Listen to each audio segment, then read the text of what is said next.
Bonsoir à toutes et à tous. Merci d'être avec nous dans le programme du soir sur New World Info ce lundi.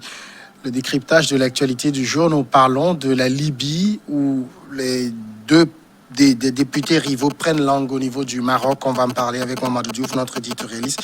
Bonsoir Mamadou Diouf. Bonsoir Samuel. Selon Tribune de Genève, 5 députés appartenant au Parlement présidés par Aguila Saleh dans l'est de la Libye et 5 autres du gouvernement à Tripoli commencent ce dimanche des discussions dans une station balnéaire située au sud de Rabat. C'est ce qu'a révélé une source diplomatique. Mamadou Diouf, rien n'est confirmé sur ces discussions. Oui, curieusement, il y a des discussions qui sont censées avoir commencé hier dimanche, mais ni du côté du Parlement de Tripoli, ni du côté du Parlement de Tobrouk, personne n'a confirmé, personne n'a donné l'information. C'est peut-être une façon de tirer leçon de toutes ces rencontres qu'on a vues à Malte, en Égypte, au niveau de l'Allemagne également, de la Russie, où il y a eu beaucoup de renforts de communication pour dire qu'on va signer le cessez-le-feu, on va trouver une solution politique. Mais généralement, ces rencontres, on n'a rien vu. La montagne a tout le temps accouché d'une souris.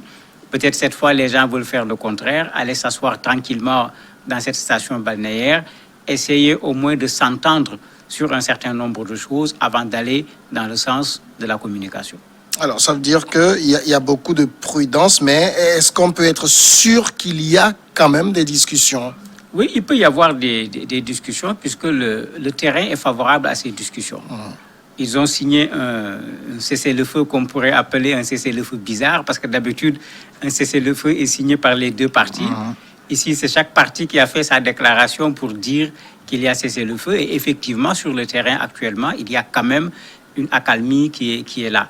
La deuxième raison qui fait qu'on peut croire à ces discussions, c'est que si la guerre reprend, il y a de forts risques pour qu'on se retrouve dans un affrontement, pas seulement entre des Libyens, mais au moins également dans un affrontement entre l'Égypte et la Turquie. Bien que chacun soutienne un camp, aucun de ces deux pays n'a intérêt à ce qu'il y ait cet affrontement frontal au niveau de la Libye. Le troisième élément, c'est que de plus en plus, au niveau de la communauté internationale, y compris même curieusement de l'Égypte, qui soutenait le maréchal Haftar, on considère le maréchal un peu comme un va-t-en-guerre et la tendance est de le remplacer de plus en plus par le président du Parlement de l'Est, qui lui semble être plus malléable et qui accepte plus d'aller dans le sens des négociations avec le côté de Tripoli. Certainement, c'est toutes ces raisons qui peuvent faire que les gens veulent trouver déjà un terrain d'entente avant peut-être de rendre officiel ce qui se passe actuellement entre les deux parlements. Alors, s'il y a quand même des discussions entre les deux parlements rivaux, ça veut dire qu'il y a de part et d'autre une volonté d'aller à l'apaisement. Mais est-ce qu'ils ont le choix? Le maréchal Haftar a essayé la méthode forte. C'est lui qui a toujours refusé les cessez-le-feu en Allemagne, en Russie. Il a toujours refusé de signer. Mais même cette rencontre, ce n'est pas la première fois. En 2015, toujours au Maroc, il y a eu des rencontres entre les deux parlements. Il y en a eu également en 2016 à Malte, où les deux présidents même des deux parlements étaient présents, mais ils n'ont pas été capables de trouver des accords. Donc ce n'est pas la première fois qu'on voit ce genre de rencontre. Et aujourd'hui, aussi bien Tripoli, malgré l'aide de la Turquie, que l'Est avec le maréchal et l'aide de l'Égypte surtout et de la Russie, personne parmi eux n'est sûr de pouvoir remporter la bataille. Puisque les données ont complètement changé. Chacun s'est réarmé, chacun est allé chercher des milices, pour ne pas dire des mercenaires. Personne ne sait qui va pouvoir gagner cette guerre. Mais il y a mieux. Même si quelqu'un gagnait cette guerre, quel sera le prix de cette guerre pour la Libye? Si tu deviens vainqueur pour, j'allais dire, diriger une Libye qui a été totalement détruite, est-ce qu'il y a de quoi de faire cette guerre-là? Je crois qu'il y a cette interrogation au niveau des acteurs libyens eux-mêmes. Il y a cette interrogation également au niveau de leur soutien, la Turquie et l'Égypte. Est-ce que les gens sont prêts à payer le prix de cette guerre? En ce moment, si on peut trouver une solution politique, toutes ces parties ont intérêt à l'accepter. Mais pourquoi des discussions, j'allais dire, à ce niveau de responsabilité? On parle de parlementaires qui discutent. Est-ce que c'est le meilleur niveau si on espère parvenir à une entente? On peut dire que c'est le meilleur niveau parce que jusqu'à présent, j'allais dire, les deux chefs n'ont jamais accepté de s'asseoir autour d'une table. Jusqu'à aujourd'hui, on n'a pas réussi à mettre Fayez el-Sarraj et le maréchal Haftar autour d'une table. La Russie avait essayé, ça n'a pas marché. En Allemagne, on recevait l'un, il partait, on recevait l'autre. Je crois que c'est l'Italie qui avait fait le jeu en recevant le maréchal sans le dire au responsable du gouvernement de transition. Quand il est venu, c'est sur place qu'il l'a appris et il a refusé. Donc certainement, les gens se rendent compte que s'il faut commencer par le sommet, il y a cette difficulté puisque les deux personnes ne semblent pas vouloir s'asseoir autour d'une même table. Donc pourquoi ne pas reprendre? Ça ressemble à la méthode allemande qui avait proposé qu'on prenne 5 militaires d'un côté, 5 militaires de l'autre pour aplanir d'abord les difficultés et pouvoir évoluer ensuite vers autre chose. Très certainement, c'est la même stratégie qui est en train d'être utilisée. Les deux parlements, en essayant de trouver un terrain d'entente, plus le terrain d'entente sera important, plus certainement il sera possible d'amener Sarraj et le maréchal Haftar à venir s'asseoir pour continuer le reste, puisque c'est eux certainement qui vont signer ces accords au dernier moment. Mais vous l'avez rappelé tantôt, quand on regarde au niveau du maréchal, on sent de plus en plus qu'il est en train d'être relégué au second plan. C'est Aguila Saleh qui est propulsé en avant. Le fait qu'il soit présent à ces discussions, est-ce que ça ne confirme pas à nouveau cette thèse? Si, c'est une confirmation, puisque l'Égypte l'a reçu. Ce n'est plus le maréchal qu'on reçoit partout, c'est plutôt le président du Parlement qu'on voit se déplacer, puisqu'il faut le dire, sa tentative de prendre Tripoli a été un échec. Et à l'époque, l'Égypte n'était pas totalement d'accord avec cette tentative. C'est le maréchal qui avait sa conviction, qu'il fondait sur le fait qu'il a l'armée de la Libye. Et c'est comme ça qu'il l'a fait. Il a lancé un appel aux militaires libyens pour déposer les armes. Parce qu'il croyait que s'il prend le chemin de Tripoli, les autres militaires allaient tout simplement se rallier. Et ça n'a pas du tout été le cas. Mais il y a eu un prix par rapport à cette guerre-là. Encore, il faut dire qu'il a complètement échoué par rapport à cette offensive, puisque avec l'aide de la Turquie, les gens ont repris ce qui leur avait été retiré par le maréchal, à part Sirte, qui est encore entre les mains du maréchal. Et c'est là-bas aujourd'hui la ligne rouge, comme dit l'Égypte, puisque la guerre risque de reprendre à partir de cette ligne de Sirte. Maintenant, l'Égypte, tout comme la Turquie, la Russie, tous ces pays qui sont impliqués, qui va payer le coût de la guerre? Cela fait qu'actuellement, on considère que le maréchal est plutôt va-t-en-guerre. Il n'a jamais véritablement participé à une discussion en allant dans le sens de négociation pour résoudre le problème. Il était plutôt dans le sens d'une solution militaire.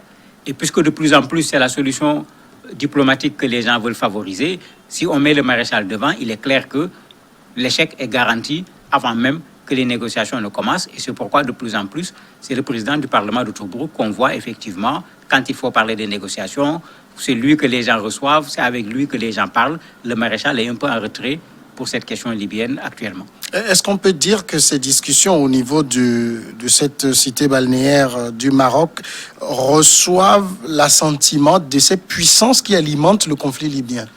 Certainement, puisque le conflit libyen commence à ressembler au conflit syrien, avec l'implication de plusieurs puissances qui ne sont pas des puissances libyennes, mais des puissances étrangères. Si vous vous rappelez, dans le conflit syrien, quand les Américains et les Russes s'asseyaient et déclaraient le cessez-le-feu, il y avait un cessez-le-feu. Donc si on laisse ces gens-là aller, puisque même si les deux parlements n'ont pas confirmé, à coup sûr, les Turcs savent, l'Égypte également sait. Et quand chaque partie a déclaré le cessez-le-feu, la Turquie avait apprécié du côté du gouvernement de l'Union nationale, l'Égypte également avait apprécié du côté du maréchal Haftar. Si on accepte le cessez-le-feu, généralement, quand on cesse le feu dans une guerre, c'est pour aller vers une négociation. Donc, très certainement, ces deux puissances acceptent ces négociations et sont certainement prêtes même à ce qu'on trouve une solution par la négociation plutôt que par les armes. Quels sont les sujets de dissension qui peuvent faire l'objet de débats entre les deux parlements? En fait, depuis les rencontres de 2005, depuis la médiation italienne également, les Libyens sont plutôt dans la logique de la médiation italienne. C'est-à-dire aller dans le sens d'organiser des élections. Mais comment organiser des élections dans un pays où le pays se retrouve divisé en deux parties? Qui va aller dans l'autre partie pour organiser les élections? Ça a toujours été un problème. Donc, dans les négociations, pour qu'il y ait organisation d'élections, les gens disaient qu'il faut refaire le gouvernement d'union nationale. Mais que ça ne soit plus un gouvernement d'union nationale de la partie de Tripoli, mais que ça soit un gouvernement national qui implique également ceux qui sont au niveau de l'Est. Certains disent également, puisque c'est les parlements qui sont en train de négocier, il faut créer un parlement qui rassemble les deux parlements, qu'il n'y ait plus un parlement à Tripoli et un parlement à Tobrouk. Et l'on considérait que cela était un préalable pour pouvoir aller vers des élections et donner la possibilité aux Libyens eux-mêmes, puisque tout le monde parle au nom des Libyens, de départager le gouvernement d'union nationale et le camp du maréchal Haftar. Donc les négociations vont aller dans ce sens. Comment créer les conditions pour organiser des élections? C'était la position de l'Italie depuis fort longtemps, c'était la position également de l'Union européenne, mais les gens n'avaient jamais été capables de pouvoir faire en sorte qu'on discute pour trouver ne serait-ce qu'une feuille de route, encore moins une solution. Est-ce qu'on peut dire aujourd'hui qu'on tend, si tout cela marche, vers une réunification de la Libye? C'est encore tôt, puisque les problèmes sont énormes. Il y a eu du sang versé et tout le monde n'est pas pour la réconciliation. Et c'est ça là où ça va être difficile, et certainement, c'est ce qu'on a compris pour aller négocier discrètement pour que ceux qui ne sont pas pour ne commencent pas déjà à se prononcer. Mais si on regarde l'intérêt de la Libye, c'est la négociation. Même si on regarde l'intérêt des deux camps qui s'affrontent, c'est la négociation, puisque quand la guerre devient longue, les moyens finissent par faire défaut. Alors que la Libye ne fonctionne pas, les puits pétroliers ne fonctionnent pas normalement. C'est vrai qu'il y a une richesse potentielle qui est là, mais qui n'est pas véritablement exploitée aujourd'hui. D'ailleurs, même dans les négociations, il y a cet aspect qu'on met dedans à chaque fois, qu'on exploite le pétrole pour pouvoir faire fonctionner un certain nombre d'institutions au niveau de la Libye. Et après cette exploitation, qu'une part soit remise au gouvernement d'union nationale et qu'une part soit remise également au camp du maréchal Haftar. Mais ils ne se sont jamais entendus sur cela, bien que même l'ONU l'avait négocié pour que la Libye puisse fonctionner, parce que la communauté internationale est fatiguée de venir mettre de l'argent pour aider à prendre en charge les populations libyennes, alors que potentiellement, il y a de quoi prendre en charge les Libyens au niveau même de la Libye. Les discussions ont lieu au niveau du Maroc. Est-ce qu'on peut considérer que choisir le Maroc, c'est juste aller chercher une terre qui est neutre, ou bien le Maroc est en train de prendre un rôle de médiateur? Le roi du Maroc est un médiateur silencieux. On l'a vu dans plein de choses, mais très rarement on le voit au devant de la scène. Il envoie les membres de son gouvernement qui font ce travail. Même quand le travail aboutit, généralement, il préfère rester dans son coin. Même dans la situation du Mali, il a tenté une médiation, il a parlé avec les militaires, il a parlé avec le président Ibeka, ça n'avait pas abouti. Certainement, on est dans ce cadre-là. L'autre élément, c'est que où on aurait pu faire cette négociation en Libye. Ça aurait été extrêmement compliqué qu'un des camps accepte d'aller là où se trouve l'autre camp. L'autre élément, le Maroc est juste à côté, et jusqu'à présent, on n'a pas vu le Maroc dans une position tranchée par rapport à un camp ou à l'autre. Donc tous les deux camps pouvaient se retrouver au niveau du Maroc pour négocier et espérer pouvoir trouver une solution.